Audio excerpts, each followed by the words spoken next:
Olá, vamos conversar sobre língua portuguesa? Vamos ver em termos de redação alguns problemas que se apresentam e um deles é o queísmo, o excesso de ques. Normalmente o que numa redação ele pode ser, ele pode ser tratado como um pronome relativo. Esse que normalmente nós usamos, ele vai substituir o qual, a qual, os quais, quem, cujo e assim por diante. Tá? Então, tome muito cuidado. Nós podemos trabalhar com o processo da substituição, tornando a nossa redação mais limpa. Tá bem? Tá certo?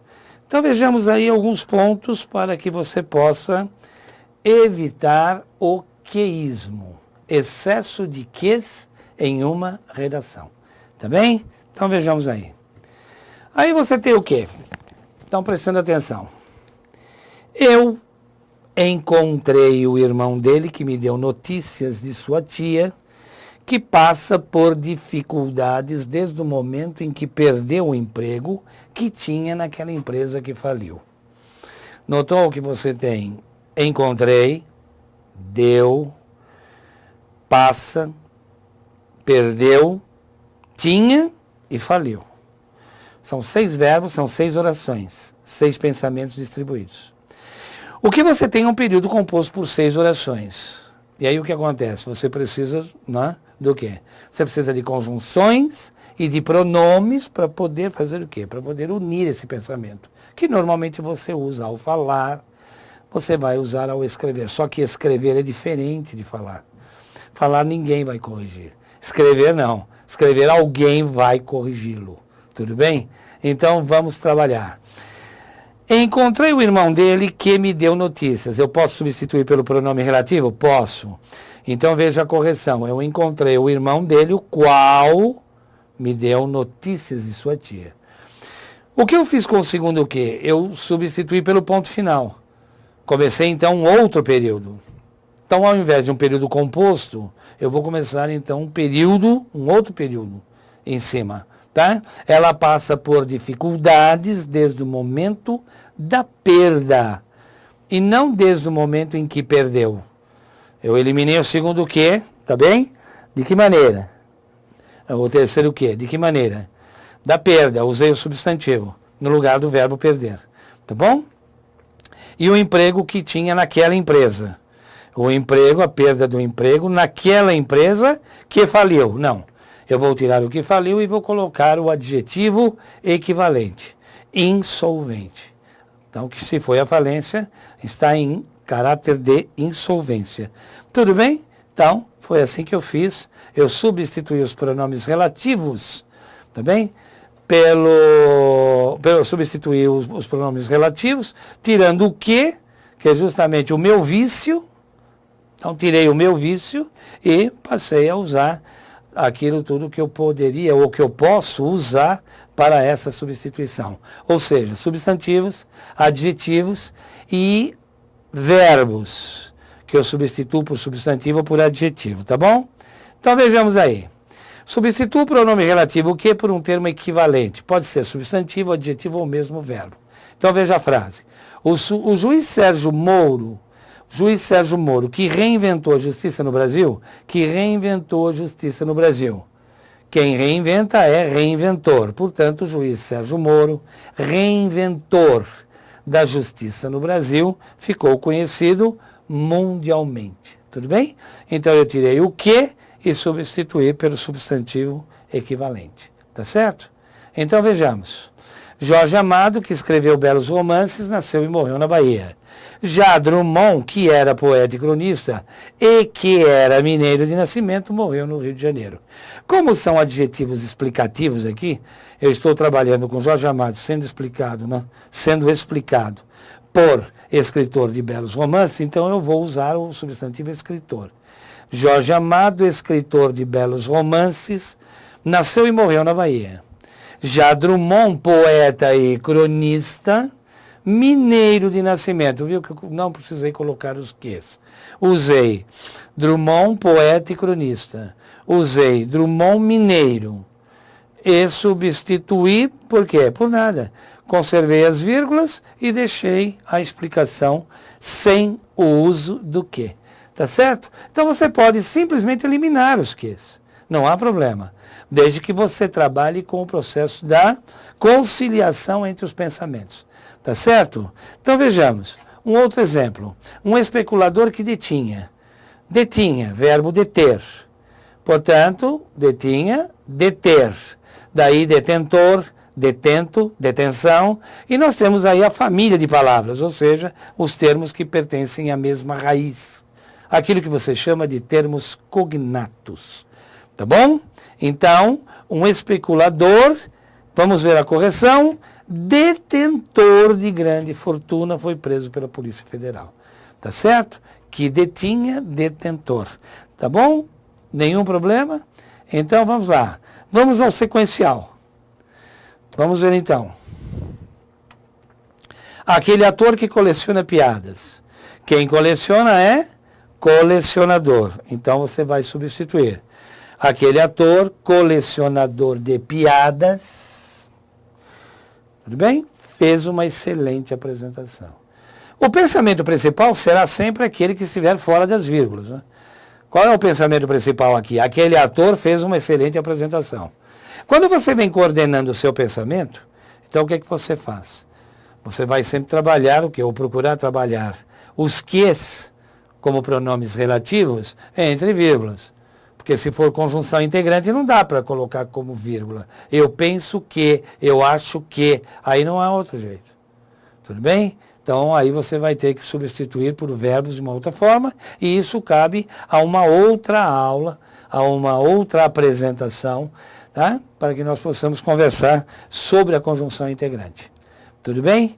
Nenhum problema? Então, vejamos. Os soldados que chegaram à vitória contra o Estado Islâmico, que regressaram aos países de origem, foram aclamados pelo povo. Então veja, os soldados que chegaram à vitória contra o Estado Islâmico e que regressaram aos países de origem, foram aclamados pelo povo. Tudo bem? Eu tenho duas explicações. Qual é o pensamento principal? O que foi que você escreveu como pensamento principal aí?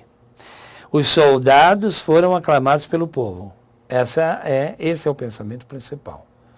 Os dois motivos que você encontrou para colocar aqui entre vírgulas foram duas explicações. Por que eles foram aclamados pelo povo? Chegaram à vitória contra o Estado Islâmico e regressaram à origem, aos países de origem. Então, os soldados vitoriosos, olha aí, contra o Estado Islâmico, os quais regressaram aos países de origem, foram aclamados pelo povo. Substituir, e muito bem, pelo pronome relativo equivalente, ou que. Certo? Então, substituir pelos quais. Nenhum problema? O que você viu aqui é que, ao invés dos quais, eu tenho mais duas fórmulas para dar a você, para que você possa escrever. Eu posso jogar o verbo para o gerúndio.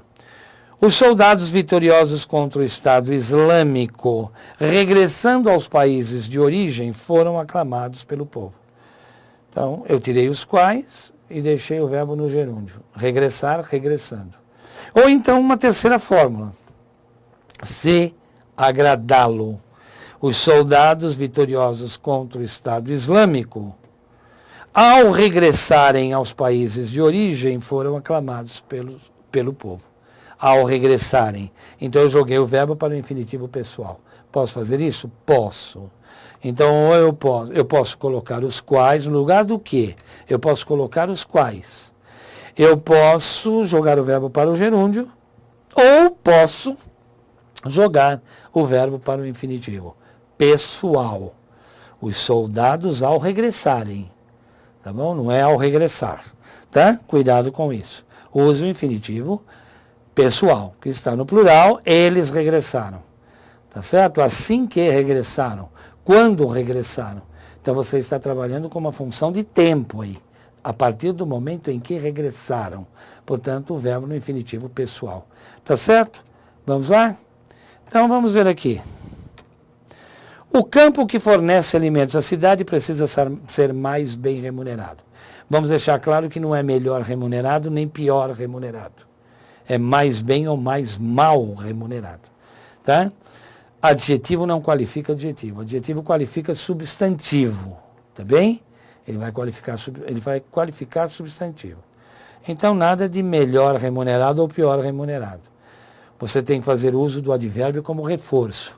Mais bem ou mais mal, com L, remunerado. Tá bem? Agora, voltando ao que, vamos eliminar esse que. Quem fornece é fornecedor.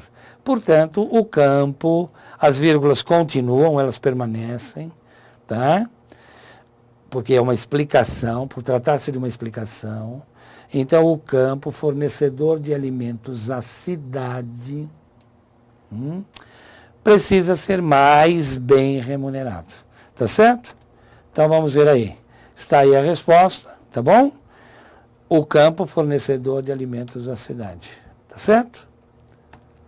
Então, vejamos. Outro processo para você eliminar o quê? Vamos usar o adjetivo equivalente.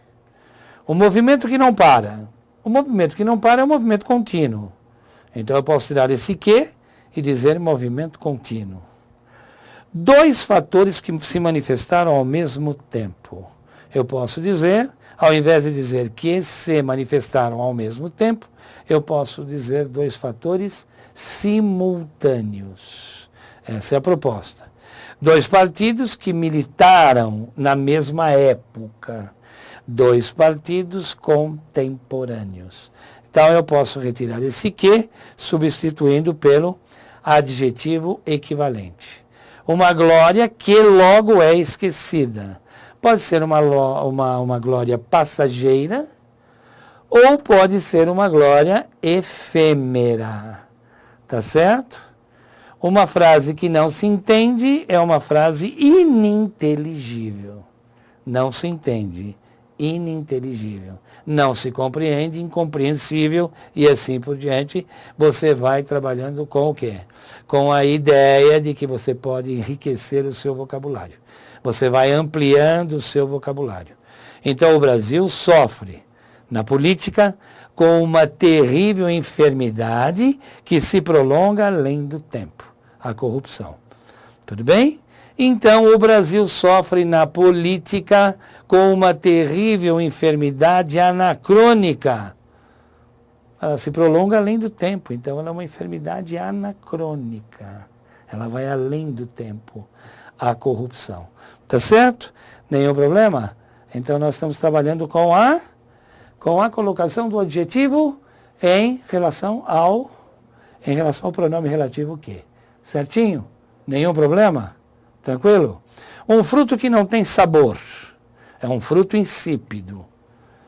É o amor incontido, nunca dividido, sempre escondido, nunca revelado. Charles Baudelaire. Então, um fruto que não tem sabor.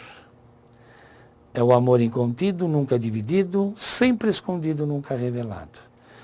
Um fruto insípido é o amor incontido. Nunca dividido, sempre escondido, nunca revelado. Uma refeição que não tem sal é uma refeição insossa. Cuidado, hein? Nada de insonsa, nada de sonsa. Tá bem? É insossa, sem sal. Um desodorante que não tem cheiro é um desodorante inodoro. Tá bem? Um homem que mantém seu ideal é um homem fiel a seu ideal. Político que é íntegro. O que é um político íntegro? É um político intemerato. Cuidado, hein? Político íntegro é um político intemerato. Agora, o bombeiro é corajoso. Então, ele é intimorato. Olha lá, hein? Tá bom? Então, o bombeiro corajoso. Ele é intimorato. O político é íntegro, é intemerato. Certinho? Nós conhecemos o jovem, filho da esposa do político, que trabalha no gabinete do senador. Precisa tomar muito cuidado com isso. Porque gerou ambiguidade, né? Quem é que trabalha no gabinete do senador? É a esposa do político ou é o jovem? Então, nós conhecemos o jovem, funcionário do gabinete do senador, filho da esposa do político. Então, é o jovem, que é funcionário do gabinete do senador. Estou mandando aí uma piada, lógico, uma anedota. Eu estou mandando um porco pelo meu irmão que está bem gordo. Então aí você não sabe se é o porco ou se é o irmão que está gordo. Então estou mandando por meu irmão um porco bem gordo. E aí você resolve o seu problema e inclusive o problema do seu irmão. Aí vão o armário e o preço que é muito alto. Então aí o que acontece? Ou o armário é alto ou o preço é alto. Aí vão o preço e o armário, o qual é muito alto. Ah, bom, o preço e o armário, o qual? Então, refere-se ao armário. Aí vai o armário cujo preço é muito alto. E aí você fez toda a relação estabelecida. Tá certo? Eu vi o carro do professor de matemática, José Luiz, que de tão velho quase não anda. Aí você não sabe se é o carro ou é o professor de matemática, José Luiz, que quase não anda. De tão velho. Eu vi o professor de matemática, José Luiz, cujo carro de tão velho já não anda. Ah, bom, então é o carro que não anda. A esposa do cientista que esteve no simpósio preferiu não falar aos jornalistas. Quem é que esteve no simpósio? A esposa ou o cientista? Então, a esposa do cientista, a qual esteve no simpósio. Ou a esposa do cientista, o qual esteve no simpósio. E aí você desfaz a ambiguidade. Tá certo? Tudo bem? Então, vamos trabalhar numa próxima falando sobre o que como conjunção integrante. Tá certo? Até lá.